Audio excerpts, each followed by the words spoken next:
కక్షలతో జరిగిన హత్యను అడ్డం పెట్టుకొని శవ రాజకీయం చేయడానికి తెగ తాపత్రయపడుతున్నారు మాజీ సీఎం జగన్. ఎన్నికలయ్యాక నెలన్నరకి జనంలోకి వచ్చిన ఆయన వినుకొండ వెళ్లి హడావిడి చేసి ఇప్పుడు ఢిల్లీలో ధర్నా అంటున్నారు. ఆంధ్రప్రదేశ్కు అరాచకాలు పెరిగిపోతున్నాయని తెగ ఆందోళన పడిపోతున్న జగన్ ఆ విషయాన్ని జాతీయ స్థాయిలో ఫోకస్ చేయడానికి ఢిల్లీలో ఎంపీలు ఎమ్మెల్యేలతో కలిసి ధర్నా చేస్తారట. మరి హస్తినలో ఆయనకు అండగా ఎవరైనా నిలుస్తారా? ఒక్కటంటే ఒక్క పార్టీ అయినా వైసీపీకి మద్దతు ఇచ్చే పరిస్థితి ఉందా? 45 రోజుల్లో దాదాపుగా 36 రాజకీయ హత్యలు, 300కు పైగా హత్యాయత్నాలు. తెలుగుదేశం పార్టీ వాళ్ళ వేధింపులు భరించలేక 35 మంది ఆత్మహత్యలు చేసుకున్న పరిస్థితులు రాష్ట్రంలో ఉన్నాయి. 560 చోట్ల ప్రైవేట్ ఆస్తులను ధ్వంసం చేశారు. పల్నాడు జిల్లా వినుకొండలో రషీద్ అనే యువకుడు హత్యకు గురవడంతో మాజీ ముఖ్యమంత్రి జగన్ బాధిత కుటుంబాన్ని స్వయంగా వెళ్లి పరామర్శించి వచ్చారు. ఆ సందర్భంగా కూటమి ప్రభుత్వం అధికారంలోకి వచ్చిన 45 రోజుల్లో రాష్ట్రంలో జరిగిన మారణకాండ వివరాల్ని చక్కగా చదివి వినిపించారు. నిఘా వర్గాలు తనకు నివేదికిచ్చినట్టు రాష్ట్ర వ్యాప్తంగా 36 హత్యలు, 35 ఆత్మహత్యలు, 300 హత్యాయత్నాలు జరిగిపోయాయని తెగ ఆందోళన వ్యక్తం చేశారు. పనిలో పనిగా రాష్ట్రంలో రాష్ట్రపతి పాలన పెట్టాలని డిమాండ్ చేశారు. ప్రధానమంత్రి గారి అపాయింట్మెంట్ ఇప్పటికే అడగడం జరిగింది. అమిత్ షా గారిని ప్రెసిడెంట్ అపాయింట్మెంట్ కూడా అడగడం కూడా జరుగుతుంది. వీళ్ళందరూ కూడా అపాయింట్మెంట్ ఇస్తే వీళ్ళందరినీ కూడా కలిసి వీళ్ళందరికీ కూడా చెప్పే కార్యక్రమం కూడా చేస్తారు. రాష్ట్రంలో జరుగుతా ఉన్న దిగజారిన పరిస్థితులను ఎక్స్ప్లెయిన్ చేసి రాష్ట్రంలో ప్రెసిడెంట్ రూల్ పెట్టాల్సిన అవసరం ఎంత ఉంది అని చెప్పి కూడా గట్టిగా వాళ్ళ దృష్టికి తీసుకొని పోవడం కూడా జరుగుతుంది. ఎన్నికల ఫలితాలు వెలువడి రాష్ట్రంలో ప్రభుత్వం ఏర్పడిన ఇన్ని రోజులకి పల్నాడు పర్యటన పేరుతో మొదటిసారి పులివెందుల ఎమ్మెల్యే జనంలోకొచ్చారు. ఏపీలో అరాచక పాలనపై ప్రధానికి ఫిర్యాదు చేసి ఢిల్లీలో ధర్నా చేస్తామని అంటున్నారు. పార్టీకున్న 4 ఎంపీలు, 11 మంది ఎమ్మెల్యేలు, రాజ్యసభ సభ్యులు, ఎమ్మెల్సీలతో హస్తిన వేదికగా సింబాలిక్ ప్రొటెస్ట్ చేస్తారట. అదేమంటే ఏపీలో శాంతి భద్రతలు లోపించాయని, దాడులు జరుగుతున్నా పోలీసులు ప్రేక్షక పాత్ర పోషిస్తున్నారని ఆరోపణలు గుప్పిస్తున్నారు. ఇది నేను ఒకటే హెచ్చరిస్తా ఉన్నా, ఖచ్చితంగా వీటి మీద ప్రొటెస్ట్ జరుగుతుంది. అసెంబ్లీ రోజున, గవర్నర్ ప్రసంగం రోజున,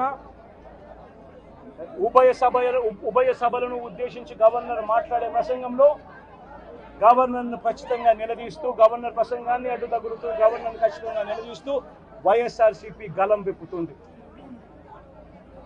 దాని తర్వాత ఖచ్చితంగా మళ్ళీ మంగళవారము వైఎస్ఆర్సీపీకి సంబంధించిన ఎమ్మెల్సీలు, ఎమ్మెల్యేలు, ఎంపీలు, రాజ్యసభ సభ్యులు, లోక్సభ సభ్యులు అందరూ కూడా ఢిల్లీకి వెళ్తారు.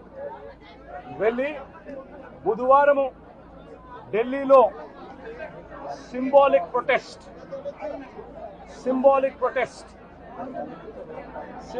ధర్నా ఢిల్లీలో చేసే కార్యక్రమం కూడా చేస్తాం. ఢిల్లీ వెళ్లి సింబాలిక్ ధర్నా చేస్తానంటున్న వైసీపీకి మద్దతుగా వచ్చే పార్టీలే కనిపించడం లేదు. వైసీపీ నేతలు వెళ్లి అడిగినా తోడుగా వచ్చే పార్టీలు గాని, ఒకవేళ ఏవైనా 1-2 పార్టీలు మద్దతిస్తామన్నా తీసుకునే పరిస్థితి వైసీపీకి కానీ లేదంటున్నారు. దానికి వైసీపీ కేంద్రంతో వ్యవహరించిన తీరే కారణమంటున్నారు. కేంద్రంలో బీజేపీ ప్రభుత్వం ఏర్పడినప్పటి నుంచి ఆ పార్టీకి వైసీపీ అప్రకటిత మిత్రపక్షంగా కొనసాగింది.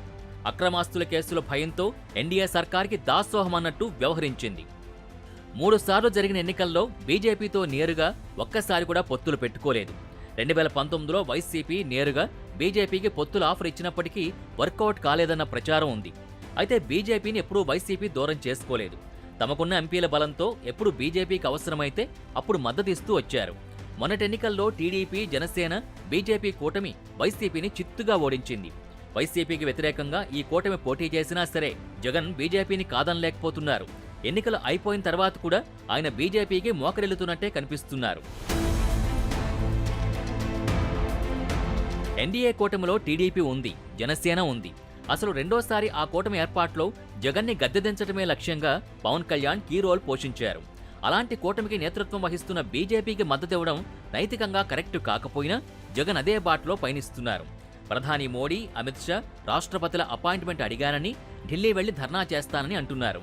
అయితే వారి అపాయింట్మెంట్ దొరకడం కష్టమైన టాక్ వినిపిస్తోంది. ఇక జగన్ ధర్నాకి ఎన్డీఏ కూటమిలో ఏ పార్టీ మద్దతిచ్చే పరిస్థితి లేదు. ఇండియా కూటమిలో పార్టీలతో జగన్కి సాన్నిహిత్యం లేదు. కాంగ్రెస్ పార్టీపై ఆయన గతంలో తీవ్ర విమర్శలు చేశారు. తండ్రి మరణించినప్పుడు తనని సీఎం చేయలేదని, కాంగ్రెస్తో విభేదించి బయటకొచ్చిన జగన్ని కాంగ్రెస్ హైకమాండ్ బద్ద శత్రువులా చూస్తోంది. ఆ పార్టీ ఎంపీ విజయసాయిరెడ్డి సైతం బీజేపీ ప్రాపకం కోసం రాహుల్ గాంధీపై బయట పార్లమెంట్లో విమర్శలు చేశారు. కాబట్టి కాంగ్రెస్ పార్టీ ఎట్టి పరిస్థితుల్లో మద్దతిచ్చే అవకాశం లేదు. ఇండియా కూటమిలో ఇతర పార్టీలతోనూ ఆయనకు సంబంధాలు లేవు. దాంతో ఇండియా కూటమి కూడా జగన్తో టచ్ మీ నాట్ అన్నట్టే వ్యవహరిస్తుంది అనడంలో సందేహమే లేదు. ఢిల్లీలో ధర్నా చేస్తున్న తమకు మద్దతివ్వాలని జగన్ ఇతర పార్టీలను అడిగే పరిస్థితి అసలే కనిపించదు. ఏపీలో ఎన్డీఏ సర్కారుకు వ్యతిరేకంగా ధర్నా చేస్తున్నానని చెప్పి ఇండియా కూటమి నేతల్ని ఆయన అడగలేరు. వారు వస్తానన్నా రండి అని చెప్పే ధైర్యం జగన్కి లేదు. జగన్ ఇండియా కూటమికి దగ్గరవుతున్నారని బీజేపీకి తెలిస్తే వచ్చిపడే ప్రమాదాల గురించి జగన్కి బాగా తెలుసు. ఎవరైనా వస్తానన్నా వద్దనాల్సిన దుస్థితి ఆయింది. అలాగని ఎన్డీఏ పార్టీ నేతల్ని ఆహ్వానించలేదు. ఎందుకంటే ఇప్పుడు ఎన్డీఏ కూటమిలో కీలకంగా ఉంది టీడీపీ, జనసేనలే. ఆ రెండు పార్టీల్ని కాదనే సాహసం కూటమిలో ఎవరూ చేయలేరు. ఎన్డీఏ, ఇండియా కూటముల్లో లేని తటస్థ పార్టీలతో జగన్కి పరిచయం లేదు. వారికి కూడా వైసీపీతో అవసరం లేదు. ఇక ఇస్తే గిస్తే ఒక బీఆర్ఎస్ మాత్రమే వైసీపీకి మద్దతు తెలిపే పరిస్థితి కనిపిస్తోంది. అయితే ప్రస్తుతం ఉన్న పరిస్థితుల్లో గులాబీ పార్టీ కూడా ఆ డెసిషన్ తీసుకోదని అంటున్నారు.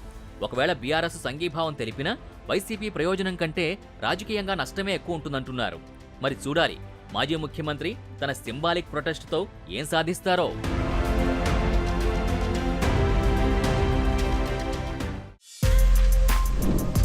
For more videos like this, subscribe Big TV channel.